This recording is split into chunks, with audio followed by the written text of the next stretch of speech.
Assalamualaikum warahmatullahi wabarakatuh. Ketemu lagi dengan Ibu Maya di pelajaran IPA. Pada pertemuan kali ini kita akan membahas tentang interaksi makhluk hidup dengan lingkungannya. Lingkungan adalah segala sesuatu di luar individu. Hubungan antara makhluk hidup dengan lingkungannya disebut dengan ekosistem. Komponen pembentuk ekosistem terdiri dari dua. Yang pertama ada komponen biotik, yang kedua ada komponen abiotik. Apa itu komponen biotik? Contohnya seperti bunga, manusia, hewan. Nah, lalu komponen biotik contohnya seperti air, tanah, dan matahari. Kalau kalian bisa menyimpulkan, berarti kalau komponen biotik kumpulan yang bagaimana, komponen abiotik kumpulan yang bagaimana? Ya, benar. Jadi komponen biotik itu adalah kumpulan makhluk hidup ya yang hidup, sedangkan komponen abiotik adalah kumpulan benda yang tidak hidup. Oke, kita bahas lebih dalam komponen biotik. Komponen biotik itu terdiri dari produsen. Yang pertama, produsen adalah organisme yang dapat menghasilkan zat makanan yang diperlukan oleh organisme lain. Organisme yang dapat menghasilkan makanan sendiri disebut autotrof. Nah, contoh tanaman yang dapat menghasilkan makanan sendiri adalah tanaman yang bisa berfotosintesis. Kalian tahu fotosintesis itu apa? Fotosintesis adalah proses suatu tanaman atau pohon mengolah karbon dioksida dan air menjadi karbohidrat dan gas oksigen yang kita hirup. Tidak semua tanaman dapat berfotosintesis. Yang bisa melakukan fotosintesis adalah tanaman yang memiliki klorofil atau zat hijau daun. Yang kedua adalah konsumen. Konsumen yaitu makhluk hidup yang tidak dapat menghasilkan makanan sendiri, disebut juga dengan heterotrof. Berbeda ya dengan produsen. Contohnya, konsumen itu seperti manusia, hewan, dan tanaman atau pohon yang tidak dapat berfotosintesis. Yang ketiga yaitu pengurai atau lebih kita sering sebut decomposer, yaitu makhluk hidup yang berperan sebagai pengurai dengan cara membusukkan tanaman atau hewan yang sudah mati. Contohnya adalah cacing, bakteri, jamur, dan banyak lagi. Baik, sekarang kita bahas konsumen. Konsumen berdasarkan jenis makanan dibedakan menjadi yang pertama adalah herbivora. Herbivora adalah makhluk hidup pemakan tumbuhan, contohnya seperti sapi, kuda, kambing. Lalu yang kedua ada karnivora. Karnivora yaitu makhluk hidup pemakan daging, contohnya seperti beruang, singa, harimau. Nah, yang terakhir adalah omnivora. Omnivora yaitu makhluk hidup pemakan segala. Contohnya adalah kita manusia pemakan segala karena kita bisa makan sayuran, kita bisa makan daging juga. Oke, sampai sini bisa dipahami ya anak-anak. Kita lanjut lagi, kita akan bahas materi selanjutnya yaitu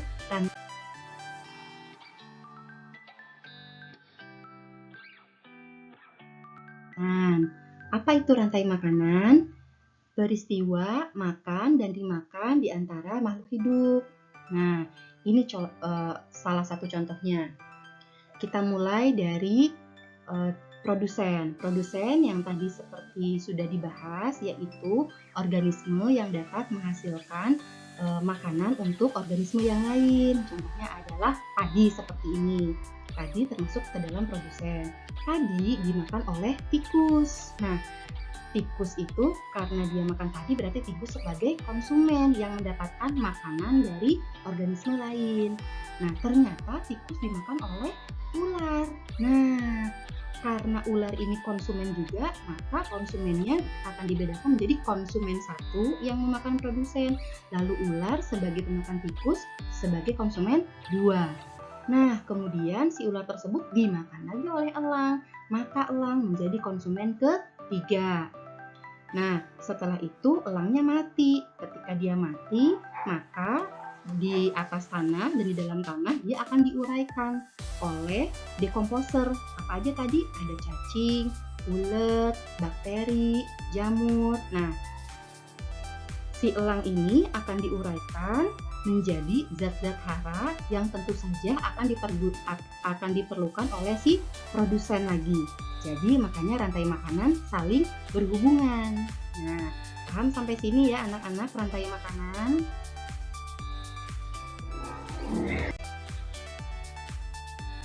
Selanjutnya ada jaring-jaring makanan. Jaring-jaring makanan campuran atau kumpulan dari rantai makanan.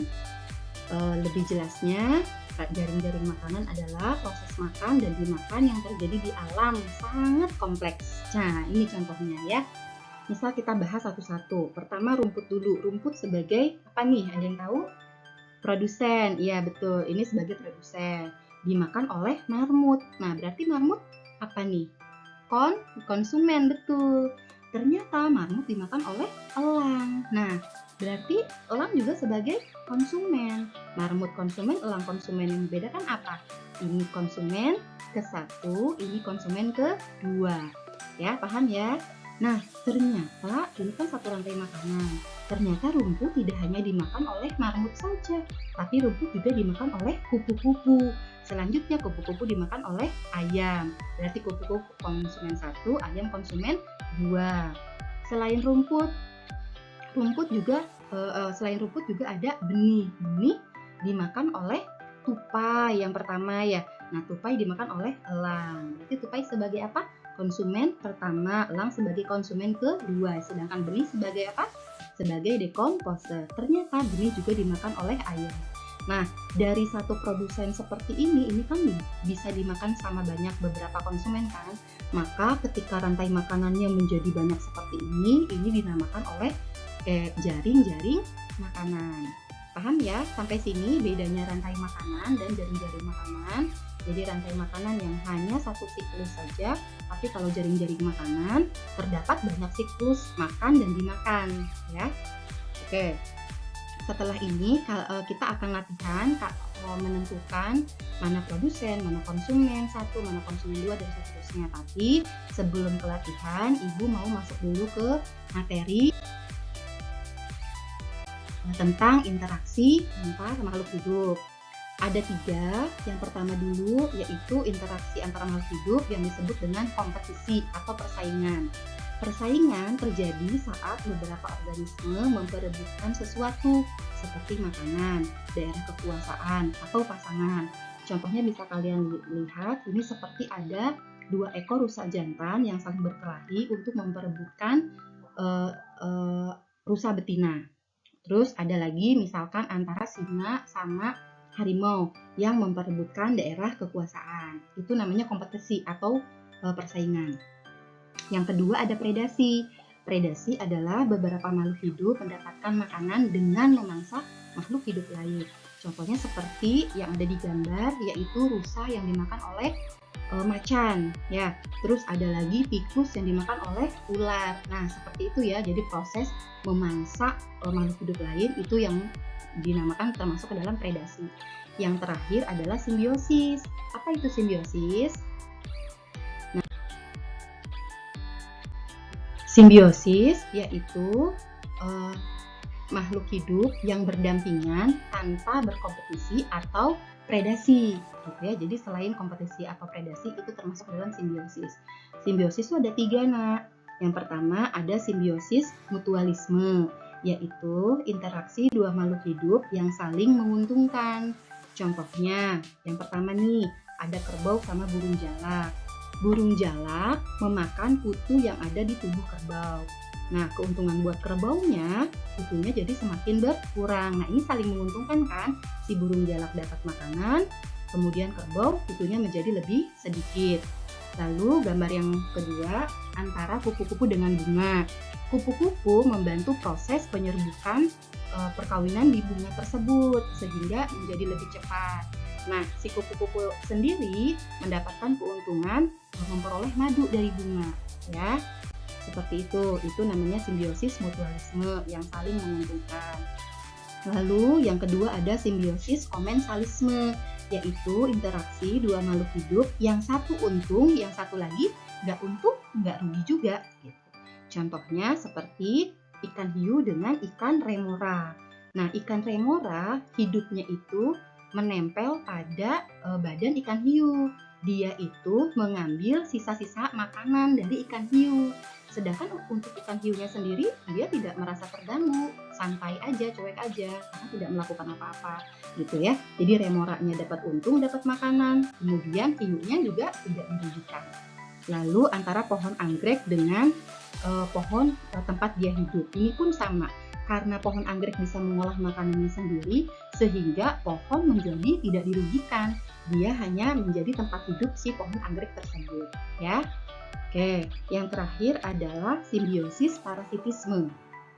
Simbiosis parasitisme yaitu interaksi dua makhluk hidup yang satu untung, yang satu lagi rugi. Nah, contohnya seperti dua gambar yang di depan ini ada bunga bangkai sama bunga yang menempel pada pohon. Kalau ini satu untung satu rugi. Kenapa? Karena si bunga yang menempel ini mengambil zat-zat makanan dari si pohon tersebut, sehingga pohon tersebut dirugikan karena sebagian zat makanannya diambil oleh si benalu yang menempel di tubuhnya.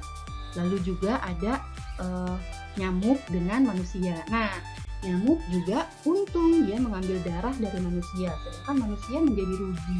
Ruginya adalah darahnya menjadi terambil dan juga meninggalkan gatal, gitu ya. Kurang lebih paham ya pembahasan kita kali ini, pembahasan interaksi antar makhluk hidup. Sampai di sini. Jika ada pertanyaan nanti kita bisa lanjut. Dari Bu Maya cukup sekian, mudah-mudahan kalian paham. Terima kasih atas perhatiannya. Assalamualaikum warahmatullahi wabarakatuh.